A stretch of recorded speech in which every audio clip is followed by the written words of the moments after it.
Igor Ivanovich Sikorsky ialah pria kelahiran Kiev yang mengembangkan pesawat sayap putar dan pesawat sayap tetap sekaligus.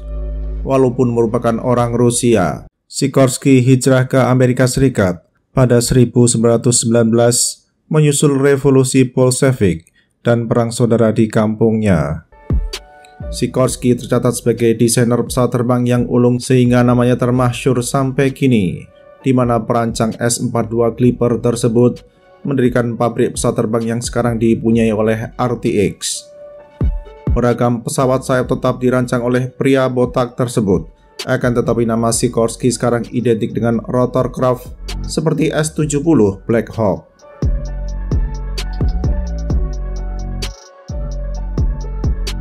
Varian militer S-70 yakni UH-60 telah unjuk gigi dalam Operation Argent Fury pada 1983 di Grenada dalam invasi Amerika Serikat ke negeri kecil di Karibia dengan alasan untuk mengusir pengaruh komunis.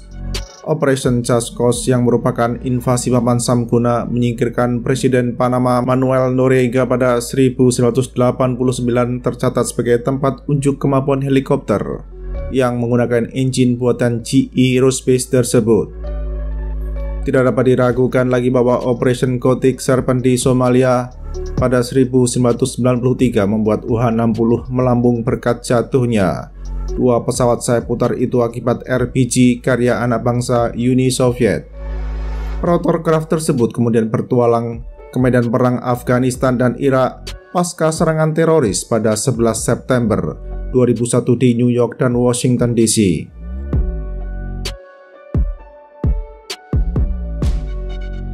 Jauh sebelum UH-60 mengembara ke negeri asal Jamaluddin Al-Afghani, Mil-Mi-8 keluaran Uni Soviet sudah lebih dahulu berlalu lalang di Afghanistan saat invasi Uni Soviet berlangsung pada 1979-1989. Rotorcraft yang mengadopsi dua Kilmov TV3-117MT turbosoft engine tersebut juga tercatat sebagai sasaran empuk rudal panggul FIM-92 yang dipasok oleh Encang Sam kepada para pejuang mujahidin. Petualangan Mi-8 di bumi yang pernah membuat Inggris tersungkur tersebut berlanjut dengan Mi-17 yang merupakan turunan Mi-17 di masa Afghanistan menjadi medan operasi militer negara-negara barat pada tempo 2001-2021. Pembeda utama Mi-8 dan Mi-17 ialah pesawat sayap putar pertama disebut memiliki tail rotor di sebelah kanan, sedangkan helikopter yang terakhir disebut mempunyai tail rotor di sebelah kiri.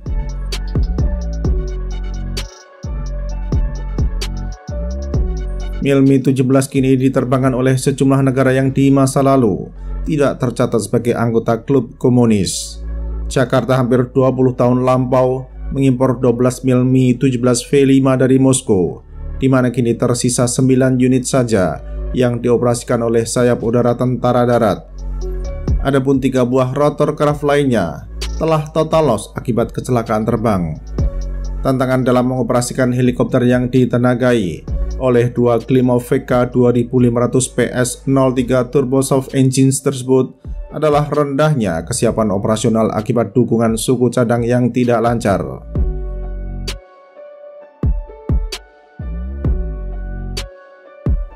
Menyangkut urusan pemeliharaan dan perawatan, khususnya pada tingkat berat, Indonesia nampaknya masih tergantung pada fasilitas MRO di seberang lautan. Memang Moskow tidak dikenal dapat dijagokan dalam hal ihwal sustainment mesin perang yang mereka ekspor ke luar negeri, apalagi dalam urusan suku cadang. Rusia terkenal dengan pameo, senin harga naik, akan tetapi suku cadang pun belum tentu tersedia. Tidak dapat dipungkiri bahwa sukar untuk berniaga dengan tempat kelahiran Daria Sergeyevna Kasatkina, sebab Rusia tidak memiliki bakat bisnis untuk menghasilkan cuan seperti negeri-negeri lain yang mengekspor peralatan perang.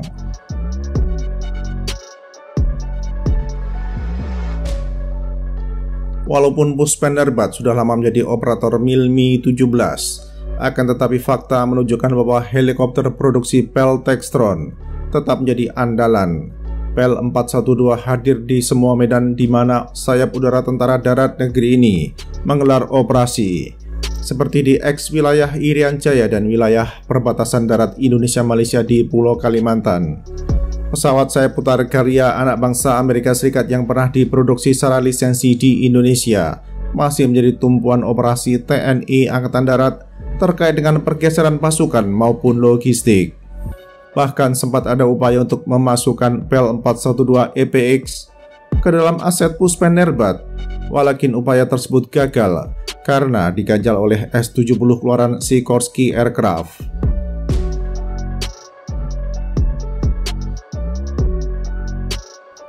Amat disayangkan bahwa kontrak akuisisi 22 S-70 yang dilakukan oleh Medan Merdeka Barat lewat firma di Andir sampai sekarang belum efektif.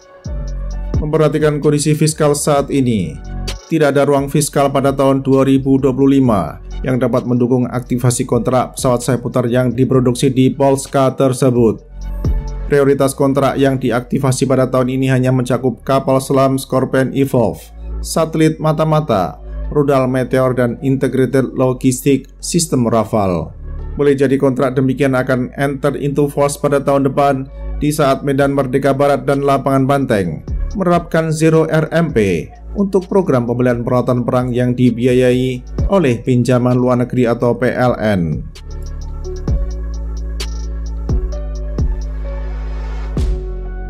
Beberapa waktu silam, Taman Suropati kembali menerbitkan revisi Blue Book 2020-2024 untuk yang kelima kalinya.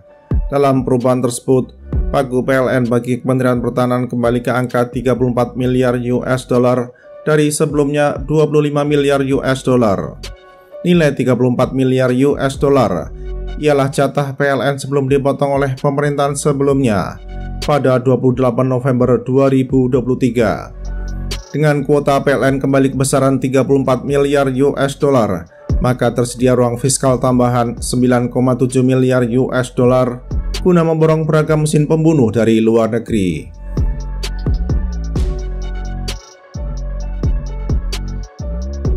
Tersedianya tambahan ruang fiskal senilai 9 miliar US dollar bukan berarti bahwa sekitar 20 program yang dulu dibatalkan gara-gara jatah yang tersedia hanya sebesar 25 miliar US dollar menjadi dihidupkan lagi. Tidak ada program lama yang dihidupkan lagi dengan steroid bernilai 9 miliar US dollar. Misalnya, akuisisi AEWNC atau kendaraan pendarat amfibi bagi Korps Marinir. Sebaliknya, sejumlah program baru dibuat dengan memanfaatkan ruang fiskal yang tersedia, termasuk memindahkan program yang tercatat dalam daftar rencana pinjaman luar negeri jangka menengah DRPL-NCM 2025-2029. Kemunculan beberapa kegiatan anyar tidak lepas dari prioritas belanja pemerintahan yang ini yang harus dilaksanakan dengan cara seksama dan tempo yang sesingkat-singkatnya.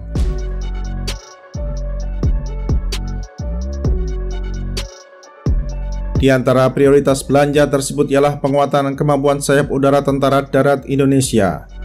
Bila sebelumnya Kementerian Pertahanan telah menaikkan kontrak akuisisi 22 S-70M dengan PT Dirgantara Indonesia, maka seiring penambahan jatah PLN senilai 9,7 miliar US dollar, maka Medan Merdeka Barat akan kembali mengimpor rotorcraft. Andai kata hal demikian terwujud, maka kuantitas pesawat sayap putar yang dibeli selama MEF 2020-2024 akan berjumlah sekitar 50 hingga 60 buah. Dapat dipastikan hal seperti itu akan memunculkan tantangan bagi Puspenerbat guna mempersiapkan juru terbang yang akan menerbangkan puluhan helikopter baru.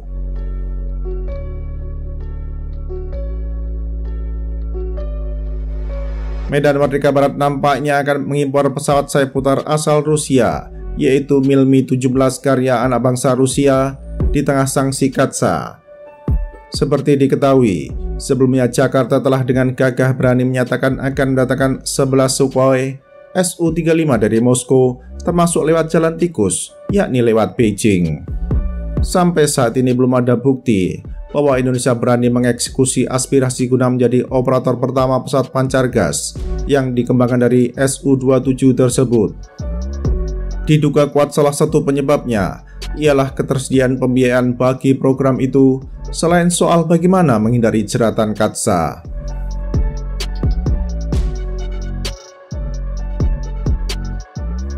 tentang rencana untuk kembali mendatangkan Mil Mi-17 ke Indonesia. Boleh jadi sudah ada pihak di Indonesia yang sudah siap jadi patriot bangsa dengan menjadi tumbal bagi penerapan KATSA. Tanpa ketersediaan pihak tersebut merupakan hal yang mustahil. Indonesia dapat merobos sanksi yang dijatuhkan oleh negeri Donald Bebek kepada tanah air Marsha and the Bear. Selama ini KATSA menjadi tembok penghalang bagi sejumlah golongan yang sangat berhasrat mengimpor mesin perang dari negara yang haus untuk menganeksasi Ukraina tersebut.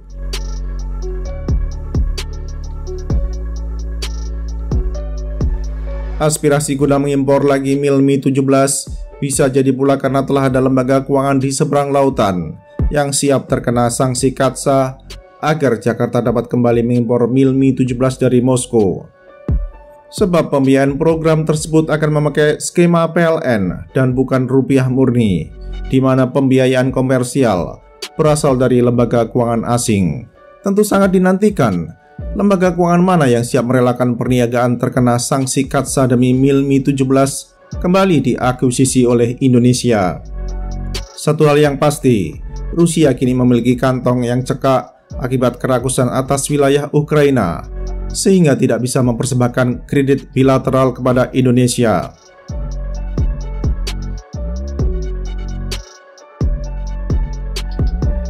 Pada sisi lain, Jakarta nampaknya tidak tobat dengan pengalaman hal ihwal sulitnya pemeliharaan dan perawatan Mil Mi-17. Begitu pula dengan kesukaran Indonesia untuk mendatangkan suku cadang rotorcraft yang pernah dipakai oleh CIA dalam Operation Enduring Freedom. Semua kesulitan tersebut sudah dilupakan oleh Indonesia karena seolah tidak akan mengalami kesukaran yang sama di masa depan lagi.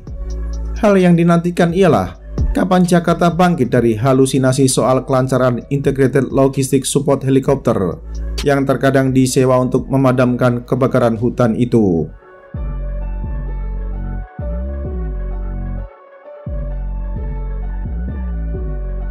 Dalam perkembangan terakhir, Mil Mi-17 yang akan didatangkan oleh Indonesia ialah rotorcraft bekas. Boleh jadi hal demikian ditempuh guna menghindari sanksi KATSA, sebab Mil Mi-17 bekas dapat dicari di negara-negara lain selain Rusia. Akuisisi Mil Mi-17 mungkin pula guna memenuhi keinginan Indonesia, yakni penyerahan mesin perang harus dilaksanakan dalam tempo yang sesingkat-singkatnya. Helikopter bekas tersebut boleh jadi harus direfurbish terlebih dahulu sebelum dikapalkan ke Indonesia.